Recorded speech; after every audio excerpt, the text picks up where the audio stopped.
दोस्तों, आज मैं आपके लिए 2021 में रिलीज हुई एक फैंटेसी मिस्ट्री हॉरर मूवी लाया हूँ जिसका नाम है द अनकाइंड। फिल्म के स्टार्ट में हमें 1898 का टाइम दिखाया गया है, जहां इटली के किसी रीजन की कंट्री साइड में एक क्रीपी सी औरत वुड में कोई सैटेनिक रिचुअल कर रही थी। वो रात बहुत तेज तूफानी थी। रिचुअल के बाद वो औरत सिकल लेकर पास के घर में चली जाती है, जो कि दुमित्रिस को मेंशन था। वो औरत काफी भयानक और डरावनी लग रही थी। उसके फेस और कपड़ों पर ब्लड लगा था। वो बच्चों के रूम में जाकर उन्हें मार डालती है और फिर उनका खून पीने लगती है। शोर और चीखों की आवाज सुनकर बच्चों के फादर की आंख खुल जाती है और वो उन्हें देखने के लिए रूम से बाहर आता है। बच्चे अपने बेड्स पर नहीं थे और हर तरफ खून बिखरा था, जिसे देखकर शायद उसे पता चल गया था कि ये सब किसका काम है। इसलिए वो अपनी तलवार और लैंप लेकर सीधा वुड्स में जाता है, जहाँ उसे अपने बच्चों के ब्लड से भरे हुए कपड़े मिलते हैं। वो बार बार जोराजा चिल्ला रहा था, जैसे किसी को आवाज दे रहा हो। अचानक से एक जगह वो विच उसके सामने आकर अटैक कर देती है और फिर गला दबाते हुए मारने की कोशिश करती है, मगर वो आदमी खुद को बचाकर उस विच को धकेलते हुए एक पेड़ के साथ लगा देता है, जिसकी स्टेक उसके पेट में घुस जाती है और वो उसके सर पर डंडा भी मारता है। लेकिन क्योंकि वो एक विच थी, इसलिए उसे पूरी तरह खत्म करने के लिए आदमी उसे उठाकर अपने घर की बेसमेंट में ले जाता है और उसकी बॉडी में 3 कील ठोक कर उसे जला डालता है। इसके साथ ही सीन कट ऑफ हो जाता है एंड देन हमें मिलान इटली 2008 का टाइम दिखाया जाता है, जहाँ पर कुछ दोस्त एशले, मार्क, निक, जॉडी और वेलरी छुट्टियां गुजारने आए थे। एयरपोर्ट पर उनका दोस्त क्रिस उन्हें लेने के लिए आया था। रास्ते में सब एंजॉय कर रहे होते हैं, मगर एशले का मूड कुछ ऑफ लग रहा था। फाइनली क्रिस उन्हें कंट्री साइड पर बने एक बड़े से मेंशन में ले आता है, जहां उन्होंने अगले 2 हफ्ते गुजारने थे। ये वही मेंशन था जहां मूवी के स्टार्ट में कोई इंसिडेंट हुआ था। ये मेंशन क्रिस को इनहेरिटेंस में मिला था, लेकिन वो इससे पहले यहाँ कभी नहीं आया था। वो लोग गेट खोलने के लिए वैन से नीचे उतरते हैं तो एशले को अंदर एक लेडी दिखाई देती है, जो कि फिर गायब भी हो गई थी। बाकी सबको बताने पर कोई इसकी बात पर बिलीव नहीं करता, क्योंकि कई सालों से उस घर में कोई नहीं आया था। एशले ये भी बोलती है कि उसे इस जगह के बारे में नेगेटिव वाइब्स आ रही हैं, लेकिन कोई ध्यान नहीं देता। वो हवेली काफी बड़ी और एलिगेंट थी। अंदर पहुंचने पर सबको लगता है कि यह मेंशन काफी महंगा होगा, मगर क्रिस बताता है कि ये उसके ग्रैंडफादर ने किसी ऑक्शन में खरीदा था, वो भी बहुत कम पैसों में, क्योंकि इस जगह के बारे में अजीब सी वियर्ड स्टोरीज मशहूर थी। क्रिस का ख्याल था कि वो इसे आगे फ्यूचर में बेच देगा। निक और क्रिस गाड़ी से सामान लेकर आते हैं और एशले घर को एक्सप्लोर कर रही थी। वहाँ हमें उस विच की स्पिरिट भी नजर आती है। जॉडी और वेलरी को ये जगह काफी पसंद आई थी। वो लोग बाहर गार्डन में फोटोग्राफी कर रही थी। उधर क्रिस निक को बताता है कि वो शादी के लिए रेडी है और इस ट्रिप पर जॉडी को प्रपोज करके उसे सरप्राइज देगा। दूसरी तरफ घर को एक्सप्लोर करते हुए एशले को काफी अजीब थॉट्स आ रहे थे। उसे उधर किसी के होने का भी एहसास होता है। तभी मार्क पीछे से जाकर उसे डरा देता है। उसके बाद एशले किसी एरिक नाम के बंदे को कॉल करके बताती है कि वो सेफली इटली पहुंच गई है, लेकिन ये जगह उसे काफी वियर्ड लगी। वो कहती है कि मेरा माइंड डिस्टर्ब है, मैं निक को भी सही से टाइम नहीं दे पा रही। मुझे लगता है इस घर में लोगों को ब्रूटली मारा गया था।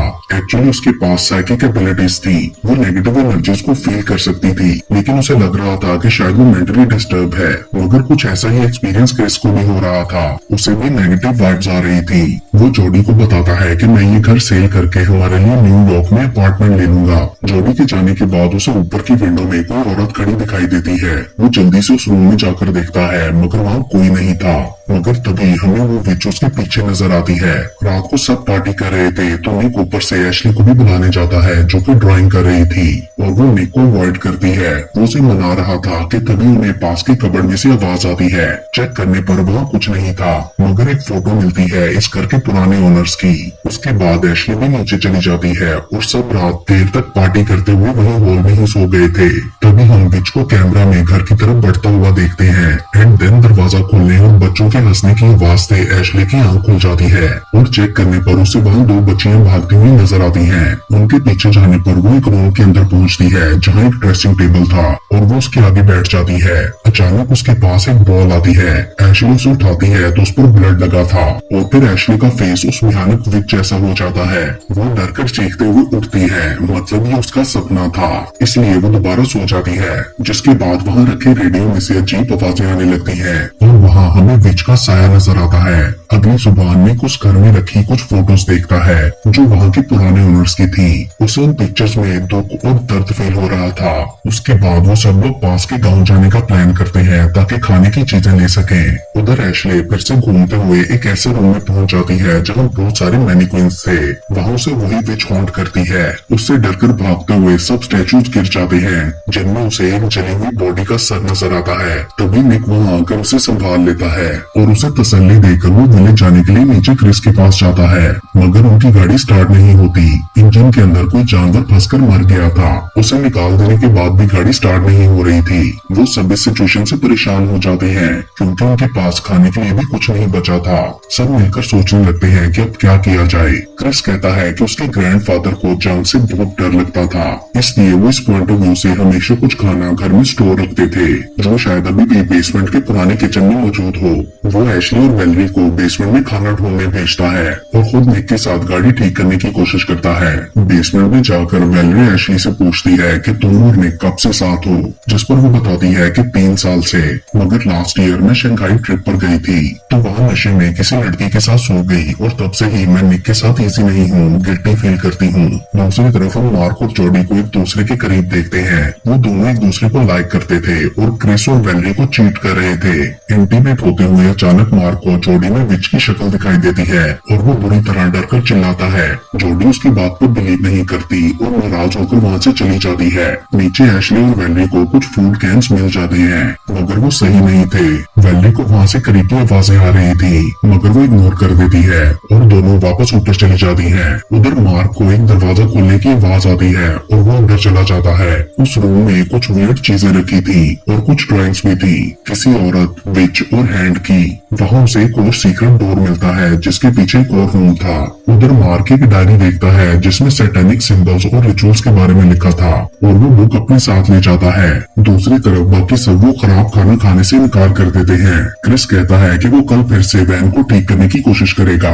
तभी मार्क वहाँ आकर उन्हें वो ड्राइंग्स और बुक दिखाता है। उस पिक्चर को देखकर एशली कहती है कि मैंने मैनिक्योर रूम में इसी औरत को देखा था, लेकिन कोई भी उसकी बात पर बिलीव नहीं करता। मार्क बोलता है कि मे बी ये सही कह रही हो क्योंकि मुझे ये डायरी भी मिली है, जिसे देखकर क्रिस बताता है कि ये मेरे ग्रैंडफादर को इस घर के पुराने सामान के साथ मिली थी और वो मुझे इसके बारे में स्टोरी सुनाया करते थे। तो एशली पूछती है कि कैसी स्टोरीज, जिस पर क्रिस उन्हें बताता है कि मेरे ग्रैंडफादर ने ये घर जंग के दिनों में खरीदा था और वो इसे सोल्जर्स की हेल्प के लिए यूज करते थे और जंग के बाद वो यहाँ रहने लगे और तब उन्हें ये डायरी मिली। इस मेंशन में पहले व्लादिमीर डोमित्रेस्कू नाम का एक आदमी अपनी फैमिली के साथ रहा करता था जो कि बहुत बड़ा बिजनेसमैन था, मगर फिर उसकी वाइफ जोराजा ने अपनी लाइफ सैटन को डिवोट कर दी और वो छुप छुप कर सैटेनिक रिचुअल्स किया करती थी। एक बार उसने रिचुअल करके स्ट्राइज नाम की किसी एंशिएंट विच को इवोक कर दिया जो कि एक पावरफुल इवल डीमन है और उसने जोराजा को पोजेस कर लिया, जिसके बाद उसने अपने ही बच्चों को ब्रूटली मार डाला। व्लादिमीर गुस्से में उसके पीछे गया तो जोराजा से सामना होने पर वो समझ गया कि उसकी बीवी नहीं बल्कि एक विच है, इसलिए उसने उसे मारकर अपने घर के बेसमेंट में 3 कील ठोकर जला डाला और फिर कुछ दिनों की तकलीफ के बाद उसने खुद को भी मार लिया। इस डायरी को पढ़ने के बाद मेरे ग्रैंडफादर यहाँ से हमेशा के लिए चले गए, लेकिन मेरे पेरेंट्स ने उनकी ये बात नहीं मानी कि वो इस जगह को बेच दें। ये सब सुनकर जॉडी कहती है कि ये बातें जानते हुए भी तुम हमें यहाँ क्यों लाए, मगर क्रिस बोलता है कि ये सब स्टोरीज फेक हैं, लेकिन हम जानते हैं कि ये सब स्टोरीज फेक नहीं बल्कि रियल थी। जैसा कि हमें स्टार्ट में दिखाया गया था, लोगों को भी सब पता था कि वो विच अभी भी वहाँ घूमती फिरती है, इसलिए कोई उधर नहीं जाता था। अब क्रिस डर चुका था, इसलिए वो किसी को भी वो डायरी पढ़ने नहीं देता, जिससे एशली को लगता है कि अभी भी क्रिस उनसे कुछ छुपा रहा है, इसलिए वो फिर भी डायरी पढ़ने लगती है और उसे उस विच की ग्रेव का मैप मिलता है जहाँ उसे जलाया गया था। एंड देन मार्क और जॉडी के कहने पर सब उसे एक्सप्लोर करने के लिए नीचे बेसमेंट में जाते हैं, मगर क्रिस और एशले रास्ते से ही वापस चले जाते हैं। निक और वेलरी भी ऊपर ही थे। मार्क और जॉडी मैप को फॉलो करते हुए एक हिडन पैसेज तक पहुंचते हैं। आगे बढ़ने पर उन्हें वो स्पॉट मिल जाता है जहां उसे जलाया गया था। वहां उसकी एशेज और बोन्स अभी भी पड़ी थी, जिन्हें टच करने पर जॉडी के हाथ में कील लगता है और ब्लड निकलने लगा था। जॉडी कहती है कि ये बुरी तरह जल रहा है और फिर अचानक से वो गायब हो जाती है। उसकी टॉर्च और मोबाइल वहीं पड़ा था। दूसरी तरफ ऐश और वेलरी सोने चली जाती है। क्रिस काफी सैड था क्योंकि उसकी स्टोरी ने सबको डरा दिया था और जॉडी भी उससे दूर होती जा रही थी। तो निक उसे तसल्ली देता है। उधर बेसमेंट में मार्क जॉडी को ढूंढ रहा था तो उसे एक जगह खड़ी दिखाई देती है, लेकिन शायद वो भी पोजेस हो चुकी थी और मार्क पर अटैक कर देती है। नेक्स्ट सीन में वेली की कुछ आवाजों से आंख खुलती है और दरवाजा अपने आप खुल जाता है। वेली डरकर चादर के अंदर छुप गई थी। उसे लगता है कि शायद मार्क प्रैंक कर रहा है, मगर जॉडी के रूप में वो विच अंदर आ चुकी थी जो उसे मारकर उसकी लाश को छुपा देती है। वेली की चीख की आवाज से एशली की आंख खुल गई थी और वो चेक करने के लिए रूम से बाहर जाती है। वेली तो रूम में नहीं थी, मगर तभी वो विच उसके पीछे लग जाती है। एशली बुरी तरह डरकर भागने लगती है, मगर तभी मार्क वहाँ आकर उसे बचा लेता है और वो समझ जाते हैं कि विच ने वेली को मार डाला होगा। उनकी बातें सुनकर क्रिस भी रूम से बाहर आ गया था। अचानक उन्हें विच के आने की आवाज आती है और वो लोग फिर से भागने लगती हैं। तभी हम देखते हैं कि निक के साथ कोई बेड पर सो रहा है, जिसे वो एशली समझ रहा था, मगर वो वही विच थी जो उस पर अटैक कर देती है। उधर वो तीनों लिविंग रूम में थे जब अचानक से लाइट्स बंद हो जाती हैं। मार्क उन्हें बताता है कि क्रिस की स्टोरी सच थी। बेसमेंट में उन्हें उस विच की डेड बॉडी मिली जो जली हुई थी। क्रिस उसे डांटता है कि तुम वहाँ क्यों गए। देन मार्क उन्हें बताता है कि नीचे जॉडी के साथ क्या हुआ था। कील लगने के बाद वो गायब हो गई और जब मैंने उसे ढूंढा तो वो बदल चुकी थी और वहाँ हॉरिबल आवाजें भी आ रही थी। एशली को यकीन नहीं आ रहा था कि ये सब कैसे हो सकता है। क्रिस बोलता है कि ये सब मेरी गलती है और मैं ही तुम सबको यहाँ से निकालूंगा। यहाँ मार्क अपने और जॉडी के अफेयर के बारे में रिवील करता है तो क्रिस को उस पर काफी गुस्सा आ जाता है, मगर एशली उनको लड़ने से रोकती है और कहती है कि हमें यहाँ से निकलने के बारे में सोचना चाहिए। क्रिस पुलिस स्टेशन कॉल करता है, मगर नेटवर्क खराब होने की वजह से ठीक से बात नहीं हो पाती। मगर ऑफिसर फिर भी नंबर ट्रैक करवा कर अपनी टीम के साथ वहाँ जाने के लिए निकल पड़ता है। मार्क क्रिस से सॉरी बोलता है और वो कोई तरीका सोचते हैं वहाँ से भागने का, मगर एशली को लगता था कि वो सब यही मारे जाएंगे। वो मार्क पर गुस्सा करने लगती है कि ये सब तुम्हारी गलती है। अचानक से एशली को मार्क के पीछे विच दिखाई देती है और वो डरकर चिल्लाने लगी थी, मगर ये शायद उसकी इमेजिनेशन थी। जिसके बाद वो प्लान करते हैं कि क्रिस और एशली भागकर मेन गेट तक जाएंगे और मार्क ऊपर से निक को लेकर उनके पीछे जाएगा, क्योंकि एशली निक के बगैर जाना नहीं चाहती थी। उसे लग रहा था कि वो ऊपर सो रहा होगा, लेकिन बाहर निकलने पर एशली को लगता है कि वो उन्हें छोड़कर जाते हुए गलती कर रहे हैं, हमें उनके साथ ही रहना चाहिए। जिसके बाद क्रिस मान जाता है और वो वापस घर के अंदर चले जाते हैं। उधर मार्क जब निक के रूम में पहुंचता है तो देखता है कि विच उसे मारकर उसका खून पी रही थी और वो मार्क पर भी हमला कर देती है। दूसरी तरफ क्रिस को लगता है कि उन्हें वो डायरी ढूंढनी चाहिए जिसमें उस विच से बचने का कोई तरीका जरूर लिखा होगा, क्योंकि शायद इसी वजह से तो उसके ग्रैंडफादर इस जगह से बचकर निकल पाए थे। उन्हें लगता है कि मार्क ने उसे बेसमेंट में कहीं गिरा दिया था, इसलिए वो डायरी लेने के लिए नीचे जाते हैं, मगर वहाँ वो विच को देखकर वापस भागने लगते हैं। एशली क्रिस से अलग हो जाती है एंड देन वो देखता है कि एशली जमीन पर बेहोश पड़ी है। क्रिस उसे उठाता है तो वो बताती है कि मैंने डायरी ढूंढ ली थी, मगर फिर किसी ने मुझे मारकर बेहोश कर दिया। तभी क्रिस को भी फ्लोर पर वो डायरी नजर आती है, मगर कोई क्रीपी सा हाथ उसे उठा लेता है। ये देखकर वो दोनों डरते हुए ऊपर भाग जाते हैं, जहाँ अगेन उन्हें विच हॉन्ट करती है। भागते हुए उन्हें एक जगह जख्मी मार्क नजर आता है, जिसे कोई पावर अपनी तरफ खींच कर ले जाती है। वो दोनों डरकर भागते हुए खिड़की से नीचे कूदकर जंगल की तरफ भागने लगते हैं। वो जंगल काफी क्रीपी था। ब्लाइंडली भागते हुए वो दोनों एक दूसरे से अलग हो गए थे। एशली रुककर क्रिस को आवाजें देने लगती है, मगर वो अभी भी भाग रहा था। काफी आगे जाकर वो रुकता है तो उसे भयानक आवाज सुनाई देने लगती है। कोई उसकी तरफ बढ़ रहा था। उसे लगता है कि एशली है, मगर तभी कोई नीचे से उसे खींच लेता है। उधर एशली को आगे बढ़ता हुए क्रिस एक पेड़ के साथ बंधा मिलता है। वो उसे टच करने पर देखती है कि किसी ने उसे ब्रूटली मार डाला है। उसकी आंखें भी निकाल ली थी। तभी उससे थोड़ा आगे अपने सब फ्रेंड्स की बॉडी इसी तरह पेड़ों के साथ बंधी नजर आती है। वो वहीं बैठकर बुरी तरह रोने लगती है। अचानक से एशली किसी चीज से टकराकर नीचे गिरती है और बेहोश हो जाती है। एंड देन होश में आने पर हम उसे अपने अपार्टमेंट में देखते हैं। मतलब ये सब उसका सपना था क्या? पास टेबल पर 2 टिकट्स भी रखे थे इटली के।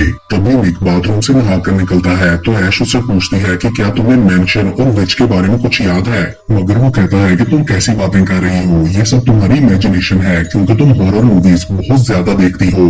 कुछ देर बाद उसे एक बॉक्स में से आवाज आती है। देखने पर वहाँ वैसा ही क्लाउन था जैसा उसने मेंशन में देखा था। वो काफी डर गई थी। एक्चुअल में वो सपना जो एशली ने देखा वो उसकी प्रीमोनिशन थी। और इसके बाद जब वो लोग इटली गए तो उनके साथ वही सब हुआ जो उसने सपने में देखा था। नेक्स्ट सीन में हमें दोबारा आगे का टाइम दिखाया जाता है, जहां हम एशली को उसी जंगल में पेड़ के साथ बंधा हुआ देखते हैं। वहां विच आकर उसे मार डालती है। देन हम उस पुलिस ऑफिसर को अपने असिस्टेंट के साथ उस घर में एंटर होता देखते हैं। वहां हर तरफ ब्लड ही ब्लड था। वो हर जगह सर्च कर रहे होते हैं कि तभी वो विचो ने भी मार डाल दी है और उस घर का गेट फिर से खुद ही बंद हो जाता है। एंड देन हमें न्यूयॉर्क 2 साल बाद का टाइम दिखाया जाता है, जब एरिक अपनी मॉम को कॉल करके बताता है कि मैं इटली जा रहा हूँ ताकि पता लगा सकूं कि वहाँ एशली के साथ क्या हुआ। एरिक एशली का भाई था और इसके साथ ही ये मूवी यहीं पर खत्म हो जाती है।